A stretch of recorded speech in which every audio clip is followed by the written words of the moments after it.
taxta tomda qildingiz, qor yog'ib, do'l yog'ib, ustingiz bitta tushib shifringiz teshmayaptimi? Uni ustiga mo'ralangiz teshilib, chakka o'tayaptimi? Endi buni yechimi topildi. Ustunsiz konteyner profildan tom yopish xizmati bo'ladi. Eng qizig'i buni taxta tomdan farqi qurt-purt yemaydi, ijtimoiy olmaydigandan bo'ladi. Ushbu uyimiz общий 200 kvadrat bo'ladi. Eni 10, uzunasi 20 bo'ladi. Kimgadir qiziq bo'lsa, mana shu ustakamiz uyida turibmiz, o'zlarining uylariga qilishibgan.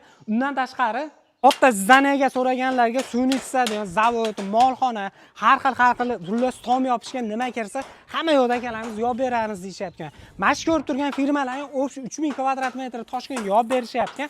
Narxlariga keladigan bo'lsak, 150 ming so'mdan boshlab 300 ming so'mgacha o'rar ekan. Bu narxlarning ichida O'zbekiston bo'ylab dastlabki ustanovka, usta haqqi, mahsulot hamma yo'g'ini o'z ichiga oladi.